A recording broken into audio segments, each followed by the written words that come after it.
아까 말씀드린 대로 베드로 전서는 이제 조금씩 예수님 돌아가시고 나서 교회가 성장하고 교회 안에, 교회 밖에서 박해가 이렇게 좀 있고 어려움이 있고 고난이 있고 대기근도 있고 유대인들이 좀 괴롭히고 로마가 유대인들과 같이 괴롭히기도 하고 박해하기도 하고 또 때로는 로마 황제가 그렇게 하기도 하고 그런 시기가 지나서 62년쯤 됐습니다. 이제 62년쯤 되었는데 요때부터 이제 거짓 선생들의 이야기가 조금씩 이제 교회 안에서 드러나기 시작을 합니다. 근데 베드로 전서까지는 그 모습이 안 나타나요. 근데 후서에 가게 되면 이제 거짓 선생에 대한 이야기가 본격적으로 나오죠. 약 1, 2년 차이죠. 1, 2년 뭐 어간입니다. 그 어간 사이에 일어나는 일들을 연이어서 보도록 하겠습니다. 헬라어는 베드로의 서신 뭐 이렇게 해서 뭐 페트로 에피스톨레 알파 이렇게 얘기하는데요. 그 다음에 베타가 나오겠죠. 예, 전서, 후서 이렇게 기록하고 있습니다. 기록자는 시몬 베드로라고 봅니다. 예수님의 제자이고요. 다만 실라라는 이분이 대신해서 기록했다는 이야기는 기록되어 있습니다. 자, 베드로가 기록자인 이유는 여러분께서 교재를 한번 살펴보시면 좋을 것 같습니다. 교재 몇 쪽이에요? 네, 178쪽이요. 178쪽을 펴시고 여러분들께서 확인해 보시고요. 시간이 없으시면 댁에 가셔서 베드로가 기록자인 이유를 한번 살펴보시면 좋을 것 같습니다. 실로아노 누군지도 함께 살펴보세요. 바울 선생님 2차 전도 여정에 함께했던 실라 아니겠는가 이렇게 얘기를 합니다. 마찬가지로 교재에서 참고하시면 될 것 같습니다. 베드로전서의 기록 장소가 좀 문제가 됩니다. 왜냐하면 5장 13절에 바벨론이라는 얘기가 나와요. 바벨론 교회 뭐 이런 얘기가 나오는데 이게 정말 바벨론이냐. 바벨론이면 베드로가 바벨론을 갔다는 얘기잖아요. 바벨론이 상당히 멀거든요. 그 예루살렘이 있는 곳에서 비옥한 초승달 여러분들 우리 생사 시간에 배우셨죠. 이렇게 예루살렘이 여기 있다면 이렇게 해서 요 끝까지 메소포타미아까지 이렇게 가야 되는데 과연 맞느냐 이 얘기를 또 하게 됩니다. 근데 사실 로마에서 썼을 것이다라는 얘기를 정설로 받아들입니다. 바벨론이라고 하는 말은 요한계시록에도 나오죠. 그래서 그 바벨론이 정말 바벨론이에 대한 이야기도 거기서 또 나오죠. 근데 이제 로마라고 보는 분들도 있습니다. 자, 수신자가 누구냐 봅시다. 수신자는 소아시아 북쪽 지방이라고 하는데 지금 터키의 북쪽 지방이에요. 여기가 지금 소아시아거든요. 이 부분. 우리 사도행전 하실 때 보셨을 텐데 지금 현재로서는 터키예요. 여기로 넘어가면 우리 유럽이라고 하는 곳. 그리스로 내려갈 수 있고 더 넘어가면 여기 장화처럼 로마가 이렇게 있는데 이탈리아가 요 터키의 북쪽 요 부분 이렇게 이야기를 합니다. 그러니까 예루살렘은 지금 이쪽에 있어요. 이쪽에 있고 바울 선생님은 이렇게 이 부분을 사역을 많이 하셨고 터키와 그리스 북쪽까지 그다음에 로마까지 사역하셨죠. 그런데 지금 요 베드로 전서의 수신자는 요 부분 터키의 북쪽 부분, 이 부분 이렇게 해당이 됩니다. 이 얘기는 바울 선생님께서 그 전도 여정을 하실 때 베드로도 그쪽 지역에 같이 이렇게 겹치지 않았겠는가라고 이제 많이 이야기합니다. 본도, 갈라디아, 갑바도기아, 아시아, 비두니아 이런 교회에다가 지금 베드로 사도가 실루기아를 거쳐서 대필해서 편지를 보내는 겁니다. 편지의 내용이 뭐냐? 제가 말씀드렸죠. 책마다 뭐라고요?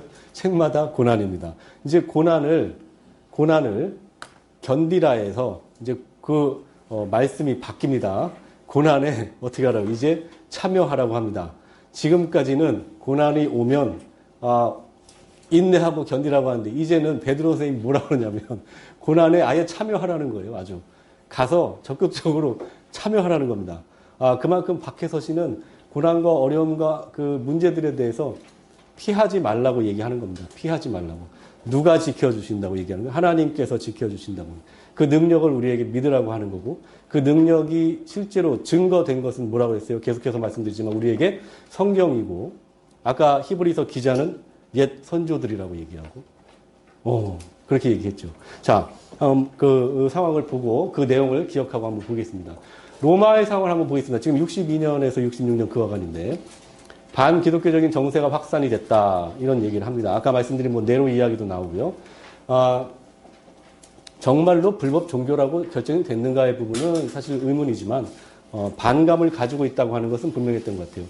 유대인들이 로마 정부를 선동을 한 겁니다. 그러니까 옆집에 뭐 누가 있는데 뭐 예를 들면 소음이 너무 심해. 이거 어떻게 하지? 민원을 넣는 거예요. 저 옆집에 소음이 너무 심하다. 거짓말 하는 거죠. 그러면 로마 정부 달려가 딱 봤더니 그리스도인들이요. 그런 것들이 쌓여서 불이 났어. 그리스도인들만 안 탔어요. 이것들이 이렇게 뭔가가 그런 분위기 속으로 이렇게 끌려가게 됩니다. 그러니까 박해 속에서, 고난 속에서, 어려움 속에서 기독교인들이 이렇게 당할 수밖에 없는 상황이 만들어지고 있는 그 상황입니다. 유대인들의 상황의 경우에는 로마에 대해서 사실은 좀 좋아하진 않았어요. 그 급기야 66년이 되면 싸우기도 하잖아요. 그죠? 마음이 지금 이때부터 지금 시작되기 시작합니다. 민족주의적인 성격이라고 하는데 뭐 유대인들 자신들만의 어떤 독립 혹은 자유 그것을 위한 마음이 생겼다는 거죠. 유대교로 돌아가려고 하는 기독교인들이 나타나요. 자, 분위기가 그렇게 만들어지는 겁니다. 외부에서는 우리를 싫어하고 외부에서는 우리를 조롱하고 심지어 박해까지 하고 그러니까 그냥 이거 버리면 되는데 내가 예수님 안 믿는다고 하면 되는데 그냥 나 유대교 믿어. 이렇게 얘기하면 쉽다고 사람들이 생각하니까 베드로가 이제 그 분위기에서 편지를 쓰게 됩니다. 기독교 상황 볼까요? 62년에 야고보의 순교가 이루어지고요. 예루살렘 교회의 권위가 이제 떨어진다 이런 얘기가 있고요. 박해는 점점 심해지고 있지만 복음은 또 확장되고 있습니다. 기독교인들은 예수 그리스도를 믿는다는 이유로 아까 말씀드린 대로 그런 어려움을 당하게 됩니다. 62년, 63년경입니다. 네, 기록 연대를 참고하여 주시고요. 이 표도 여러분들 넘어가도록 하겠습니다. 기록 목적 말씀드린 대로 소아시아 지역에 있는 기독교 박해와 관련됐는데 유대인들 예수님 믿는 그분들 물론 아까 말씀드린 대로 대상은 그런다 할지라도 이 편지가 교회에 전해졌을 때 같은 교회에 있던 이방인 그리스도인들도 그 편지를 봤을 거예요. 그분들도 박해는 안 당했지만 나름대로 이 기독교가 그리스도 예수가 누구냐라는 부분에 대한 정답이나 해답이 없었으면 교회를 떠나고자 하는 마음도 있었을 거고 뭔가 불편한 것도 있었을 거고 예전에 이방 신전을 섬기던 그런 관습도 행해야 될 그런 상황이 있었을 거예요. 그랬을 때 이 편지가 그분들에게 믿음을 지키는 길잡이가 됐던 거죠. 성도들은 사회 제도 안에서 관계 속에서 박해를 받았습니다. 여러분들 우리도 관계 속에 어려움 많지요. 네. 예수 그리스도의 사도 베드로는 본도, 갈라디아, 갑바도기아, 아시아와 비두니아에 있더니 나그네 너희는 사랑의 입맞춤으로 서로 무난하라. 그리스도 안에 있는데 너희 모든 이에게 평강이 있을지어다 라고 이야기를 합니다. 자, 크게 두 부분인데요. 그리스도인의 정체성에 대해서 이야기하고 그리스도의 고난에 참여하라. 자, 히브리서는 그리스도가 누구시냐에 대해서 확답을 주죠. 그리고 베드로는 이어서 그리스도인은 누구냐라는 이야기를 합니다. 그리고 그리스도인으로서 어떻게 살아야 되는지 마찬가지로 비슷한 결론을 냅니다. 첫 번째 그리스도인의 정체성에 보시면 그리스도인의 특징이 있어요. 이제 여러분들의 특징이 나옵니다. 그리고 모든 행실에 거룩한 자가 되라고 얘기하고요. 너희는 하나님의 백성이라고 얘기합니다. 두 번째 큰 기둥에서는 인간의 모든 제도의 주를 순종하라. 아까 제가 말씀드린 대로 인간이 만든 모든 제도와 모든 것에 순종하라는 거. 이건 바울 선생님도 그렇게 얘기하셨어요. 그래서 노예제도를 폐지해야 되느니 말아야 되느니 바울 선생님 그걸 옹호했느니 말아야 되느니 이런 얘기도 우리가 좀 들었었죠. 의를 위하여 고난을 받으며 선을 행하라. 그리스도의 마음으로 고난을 받으라. 그리스도의 고난에 참여하는 것을 또 즐거워하라. 마지막 권면들이 있습니다. 우리 제목 위쪽에 보면 베드로전서 뭐라고 되어 있어요? 네, 한번 같이 읽어보시죠. 베드로전서 바로 밑에 작은 글씨로 써 있는 거 핵심 있죠? 네, 그리스도의 고난에 참여하라. 고난이 있습니다. 참여해야 됩니다. 그리스도께서 고난받은 것에 참여해야 돼요. 조롱받은 거, 멸시받은 거, 고통받은 거, 죽음까지 참여하라는 거죠. 자, 자세히 보겠습니다. 인사를 합니다. 1장 1절인데 예수 그리스도의 사도 베드로는 본도, 갈라디아, 갑바도기아, 아시아와 비두니아에 흩어진 나그네에게 이 편지를 씁니다. 그리스도인의 특징을 얘기합니다. 이제 여러분들 그리스도인으로서 이 특징을 가지고 있는지 본인 스스로 한번 생각해 보시죠. 저도 마찬가지로 그렇게 하겠습니다. 우리 주 예수 그리스도의 아버지 하나님은 찬송하리로다. 그의 많으신 긍휼대로 예수 그리스도를 죽은 자 가운데서 부활하게 하심으로 말미암아 우리를 거듭나게 하사 산 소망이 있게 하시며 썩지 않고 더럽지 않고 쇠하지 아니하는 유업을 있게 하시나니 곧 너희를 위하여 하늘에 간직하신 것이라. 여러분들에게 소망이 있고 또 유업을 간직하게 되었다고 하는 믿음이 있으신지 한번 생각을 해보시죠. 그리스도인에게 기쁨이 있답니다. 너희는 말세에 나타내로 예비하신 구원을 얻기 위하여 믿음으로 말미암아 하나님의 능력으로 보호하심을 받았느니라. 그러므로 너희가 이제 여러 가지 시험으로 말미암아 잠깐 하게 되지 않을 수 없으나 오히려 크게 기뻐하는도다. 정말 우리가 이 말씀대로 사는지 생각을 해 보았으면 좋겠습니다. 모든 행실에 거룩한 자가 되라. 모든 행실에 거룩한 자가 되라 이야기합니다. 오직 너희를 부르신 거룩한 이처럼 너희도 모든 행실에 거룩한 자가 되라. 기록되었으니 내가 거룩하니 너희도 거룩할지라 하셨느니라. 구약의 말씀을 꺼내서 너희 옛 종교로 돌아가지 말고 예수 그리스도를 믿는 믿음을 굳게 지키라 이렇게 얘기합니다. 자, 어떻게 지킵니까? 온전한 그리스도인이 되라라고 얘기합니다. 야고보서도 온전한 믿음을 가지고 행하라라고 얘기하죠. 베드로 전서도 온전한 그리스도인이 되라고 얘기합니다. 오직 흠없고 정없는 어린 양같이 그리스도의 보배로운 피로 된 것이니라. 구원에 이르도록 잘하라. 구원이 이르도록 기다리지 말고 구원에 이르도록 잘하라고 합니다. 갓난아기들 같이 순전하고 신령한 젖을 사모하라. 여러분들 성경 말씀을 사모하라. 아멘이십니까? 아멘. 성경 말씀을 사랑하십시오. 아멘. 성경 말씀을 여러분들께서 알고 깨닫고 가르쳐야 이단이 사라집니다. 이단을 어떻게 색출하냐 너무 어려워요. 지금 우리 경기도에도 우리가 잘 아는 신땡땡 이단이 활기를 신납니다. 병점지역 그쪽에서 젊은이들 다 잡아간대요. 길거리에서 심리 검사한다고 그러고 다 잡아가고 가서 꼬셔가지고 데려간답니다. 그거 어떻게 색출합니까? 잡으면 아니라고 그러는데. 성경은 얘기하는 거예요. 그냥 하나님 말씀. 신령한 젖을 여러분들이 사모하고 여러분들 곁에 있는 교인들이 그렇게 하라고 여러분께서 이끌어 주시면 발을 못 붙입니다. 붙였다가도 떨어져 나가요. 데리고 나가려다가도 우리 교회에서 이렇게 배웠어. 그러면 못 데리고 나가죠. 네. 그 말씀 갓난아기들 같이 순전하고 신령한 걸 사모하라. 이는 그로 말미암아 너희를 구원에 이르도록 자라게 하려 함이라. 자, 너희는 하나님의 백성이다라고 이야기합니다. 영적 제사를 드릴 제사장이 되라. 너희도 산 돌같이 신령한 집으로 세워지고 예수 그리스도로 말미암아 하나님의 기쁘게 하실 신령한 제사를 드릴 거룩한 제사장이 될지어라. 제사장이 너 제사장, 나 성도 이거 없습니다. 교회 목사님, 성도 이렇게 해서 저는 그냥 서비스 받고 갈래요. 이거 아닙니다. 그죠? 교회 와서 일하라고 막 쪼르는 건 아니지만 지금 이 베드로 선생님 뭐라고 그래요? 고난에 참여하라고 그러잖아요. 목사님이 이것저것 말씀하시면 고난에 참여하시면 돼. 농담이에요. 웃으라고 한 얘기인데. 감사합니다. 크게 웃어주셔서. 교회 봉사로 힘들어 하시는 분들 계십니다. 그럼 어떻게 해야 돼요? 우리 믿음을 좀 살펴보셔야 돼요. 내가 정말 하나님 안에 또 고난에 참여하고 있는지, 내가 정말 영원한 생명을 목표로 달려가고 있는지, 그걸 생각하시면 돼요. 그러면 교회 봉사하는 거, 고난에 참여하는 마음으로, 인내하는 마음으로, 소망을 가지고, 그래, 시키세요. 저는 소망을 가지고 영원한 생명을 얻을 겁니다. 목사님도 그렇지요? 이렇게 생각하시면 됩니다. 농담입니다. 네. 네. 복음을 전하기 위하여 택함을 받았다. 그러나 너희는 택하신 족속이요 왕 같은 제자들이요 거룩한 나라 그의 소유가 된 백성이니 그의 기이한 빛에 들어가게 하시니 아름다운 덕을 선포하게 하려 하심이라. 네, 우리들 하나님의 백성이라고 합니다. 이 말씀은 출애굽기 19장 5절 6절과 통한다고 하지요.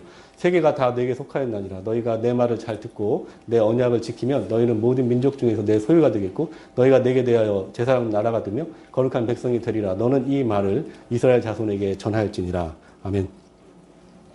네, 이 그림은 넘어가겠습니다. 두 번째 큰 기둥 한번 볼까요? 그리스도의 고난에 드디어 참여하라고 얘기합니다. 인간의 모든 제도의 주를 위해 순종하라.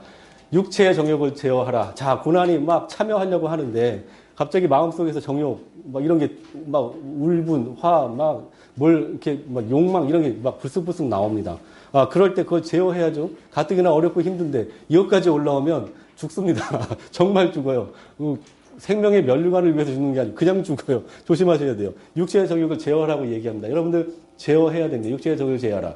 너희 선한 일을 보고 오시는 날에 하나님께 영광을 돌리게 하려 하심이라. 하나님께서 여러분들을 칭찬해 주신다고 얘기하는 거죠. 지도자에게 순종하라. 인간의 모든 제도를 주를 위해 순종하되 주를 위해 순종합니다. 우리가 믿지 못하는 게 있어요. 하나님께서 이루어 주신다는 걸 믿지 못할 때가 상당히 많습니다. 뭐가 잘못되면 목소리가 먼저 올라가는 경우가 상당히 많아요. 물론 분명한 잘못이나 인거에 대해서 이야기할 필요는 있죠. 그런데 우리가 할 수 있는 범위가 있고 하나님께서 언젠가 우리 가장 좋은 때에 만들어줄 그 부분이 있다는 거예요. 우리가 할 수 있는 건 해야죠. 하지만 그걸 넘어설 필요는 없다는 겁니다. 인간의 모든 제도를 주를 위해 순종하라. 총독에게도 그렇게 하라. 이렇게 얘기합니다. 주인에게 또 순종하랍니다. 사환들아 범사에 두려워함으로 주인들에게 순종하라. 이를 위하여 너희가 부르심을 받았으니라고 이야기합니다. 얼마나 괴롭습니까?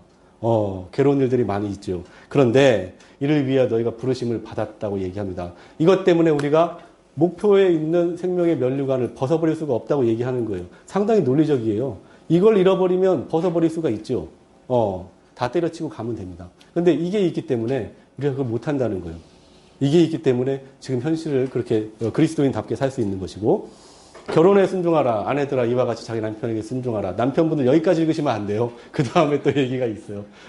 남편들아 이와 같이 지식을 따라 너희 아내와 동거하고 그를 더 연약한 그릇이요 또 생명의 은혜를 함께 이어받을 자로 귀히 여기라. 서로 순종하고 귀히 여기라고 합니다.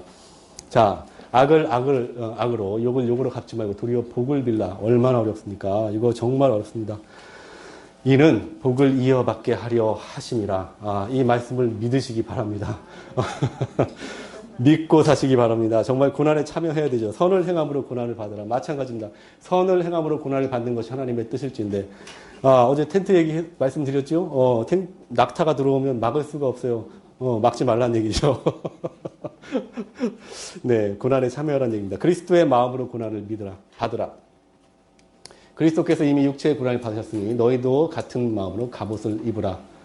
예수 그리스도께서 하나님께서 인간의 모습으로 오셔서 우리의 모든 것을 아시기 위해서 또 보여주시기 위해서 오셨으니 그것을 본받아 갑옷을 입으라고 이야기를 합니다. 그리스도의 고난에 참여하는 것을 즐거워하라. 네, 같은 얘기 반복됩니다. 즐거워하시기 바랍니다. 마지막 권면들입니다. 5장으로 넘어가면 교회를 위해서 권면을 하게 됩니다. 교회를 치료하는 분들, 장로님들. 그 당시에는 장로님들이 교회를 전반적으로 다 치료를 했고 말씀도 전했습니다. 자, 우리 교회도 마찬가지죠. 목사님들, 장로님들, 권사님들, 집사님들, 성도들도 마찬가지고 모두 교회를 위해서 이런 권면을 받아야 됩니다. 맡은 자들에게 주장하는 자세를 하지 말고 양무리의 본이 되라. 여러분들 서로서로 본이 돼야 됩니다. 서로서로 본이 돼야 되는 거예요. 물론 목사님들, 장로님들, 권사님들, 집사님들은 사실 신앙의 연륜에 따라서 본을 또 보여주셔야 되겠죠. 네, 둘 다 마찬가지입니다. 젊은이들에게 또 권면을 하고 있습니다. 자, 마무리하겠습니다. 베드로 전서 마찬가지로 고난에 대해서 이야기를 합니다. 유대인과 로마의 박해로 인해서 갈등하는 유대인들에게 믿음을 지키라고 이야기를 합니다. 하나님께서 도우신다고 이야기를 하십니다.